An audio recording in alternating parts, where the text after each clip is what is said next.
I wanted to make you guys a video with a few things I've done, kind of tips and tricks I've done on my car that you might find useful for your car also. So my car is a 1970 Nova, but some of this stuff might apply to numerous vehicles. So thing number one is most GM vehicles, I think cars and trucks, I'm not sure what year range this might apply to exactly, but a lot of them have, if you look at where the wiring, comes through and stuff, they pretty much all have a purple wire. It's a pretty heavy gauge wire over here. And that goes down to the starter solenoid. And that's the wire that triggers the starter to start turning when you turn your key. So I had to do a lot of rewiring on this car, and I put headers on it. But I found that with the headers, I couldn't really find a good way to run that wire without it hitting the header or being like super close to it or something.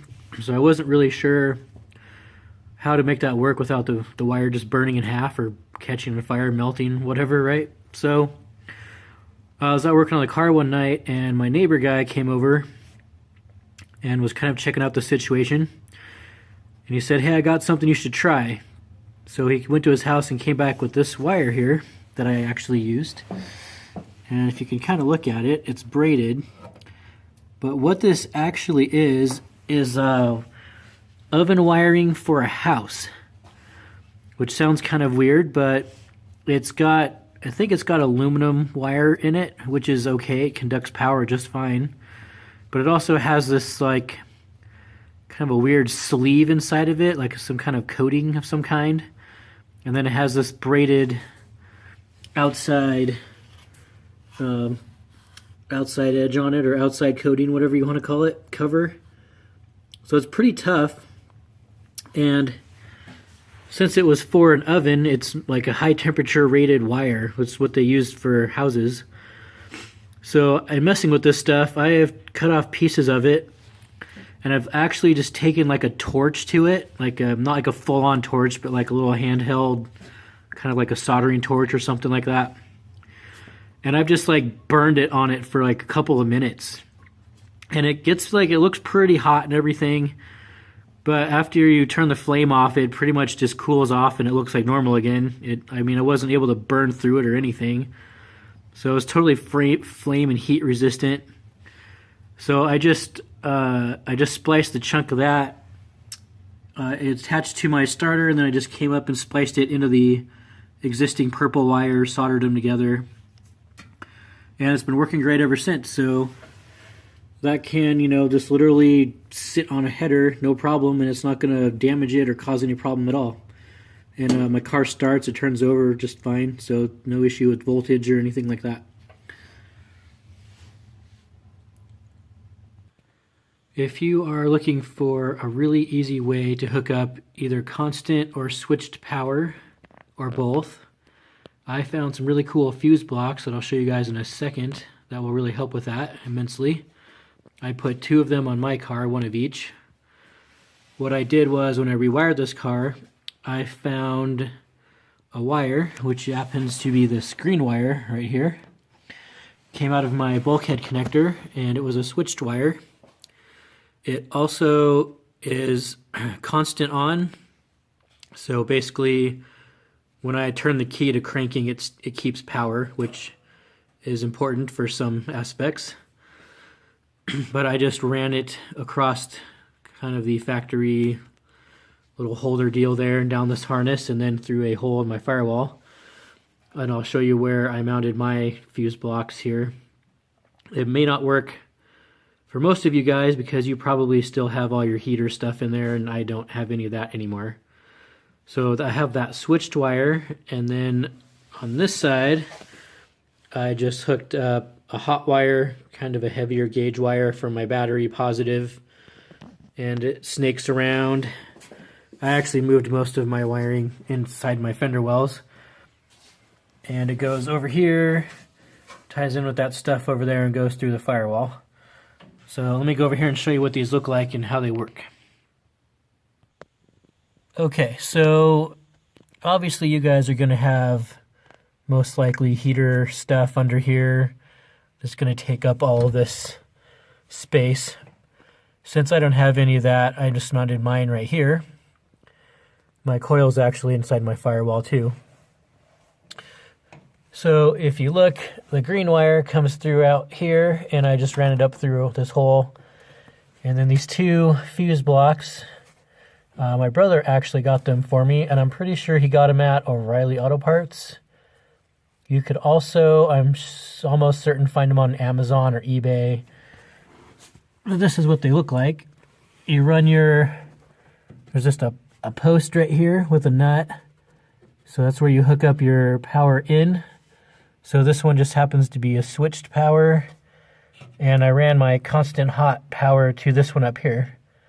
So each one has 6 terminals on it that can be fused, and when you need to hook something up to it, you just can crimp a spade terminal on there and plug it in with the fuse, and you're good to go.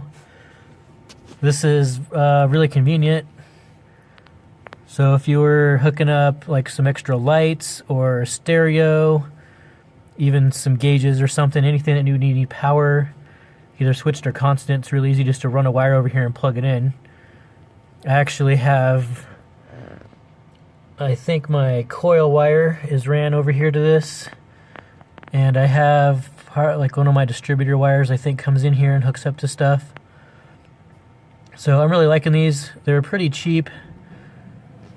You can mount them pretty much anywhere. I mean, probably you'll need to mount them out inside your engine compartment somewhere.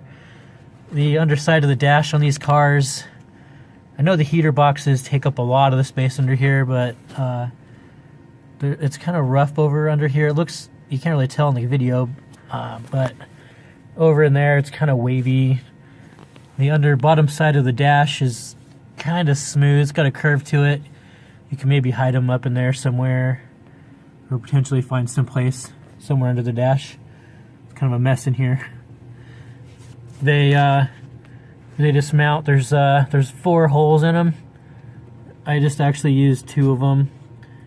I got some hardware from Lowe's, some like machine screws and some lock nuts to put them on.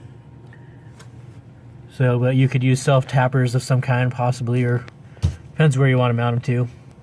So I really like them. It saves you from running wires over to your fuse panel and just like putting a flat terminal and cramming it in next to a fuse or something like that, which is a pretty common thing to do.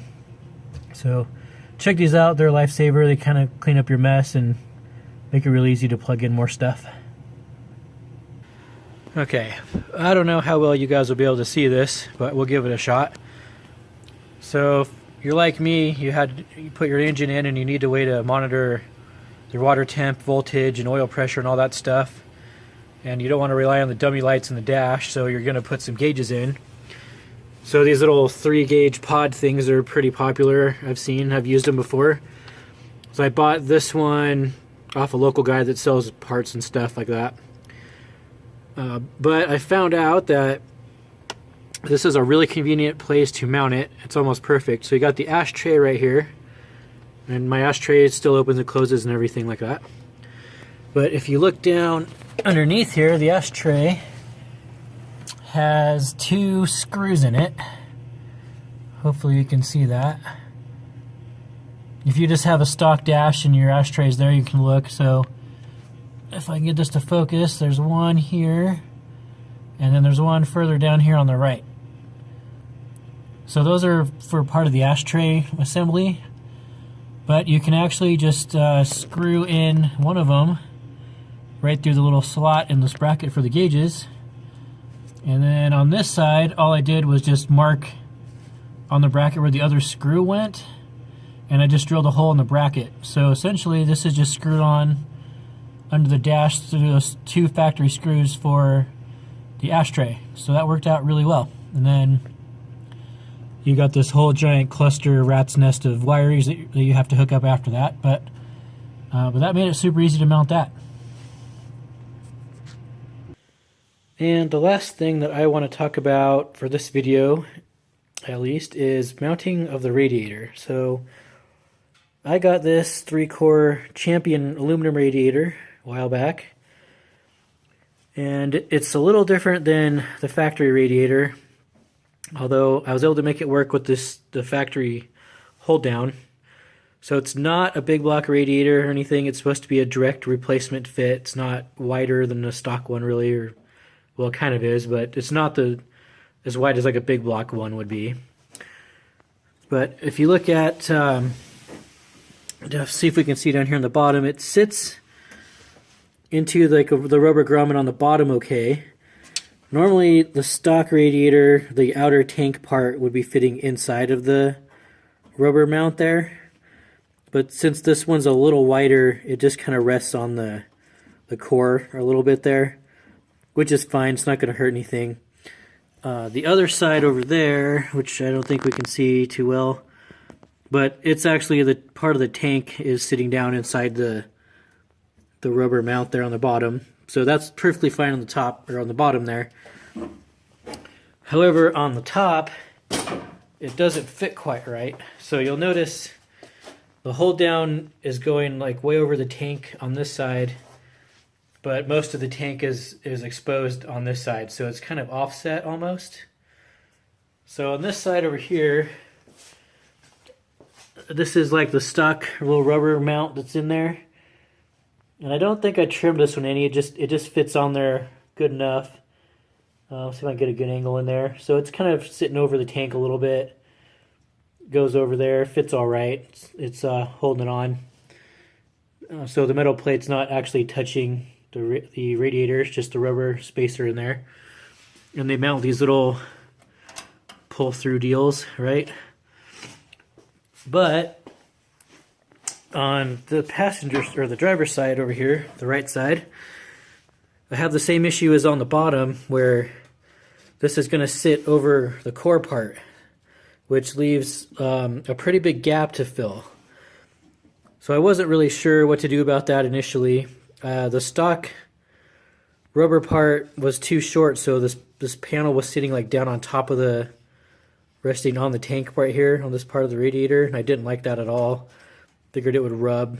So what I actually did was I went to my local junkyard, and if you look at like Vortec Chevy trucks, and there's kind of a couple of different ones, like the big block truck has a different mount than the small block does.